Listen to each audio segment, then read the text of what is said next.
గురువుగారు మహాభారతం వినమని చెప్పి అన్నారు. గీతా సారాన్ని అర్జునుడికి కృష్ణుడు చెప్పిన దానిలో అంతా వింటూ ఉన్నాను. ఇందులో ఏం తెలుసుకోవాల్సిందో మూలం అని ఆలోచించినప్పుడు శ్రీకృష్ణుడు ప్రతి జీవిలోనూ నేనే ఉన్నాను అని అంటారు. అది రొటీన్గా విన్నదే.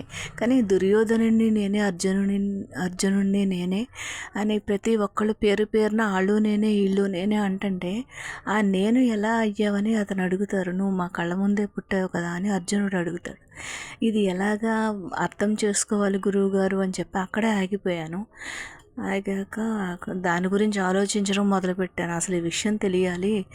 మొక్క నేను, చెట్టు నేను అంటే భూమి నుంచి వచ్చిన ఆహారంతోనే తింటున్నాం కదా, అది నేను ఒకటే అని అలా అనుకుని సరిపెట్టుకోవచ్చా అని. అలా అన్నప్పుడు భూదేవి ప్లేస్లోకి వెళ్ళాలి అని అర్థమైంది.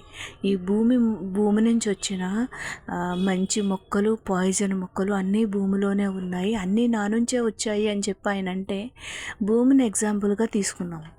అదేవిధంగా భూమిని మనం ఎగ్జాంపుల్గా తీసుకుంటే మనం మట్టిలో కలిసిపోతే మన శరీరం ఆటోమేటిక్గా మొక్కలు అన్నీ మట్టిలోకి వెళ్ళిపోతాయి కదా. అలా కాదు, నీ యొక్క ఆత్మ పరమాత్మ ఆ భూమి ప్లేస్లో పరమాత్మని ఆలోచించు అనే మాట వినిపించింది నాకు.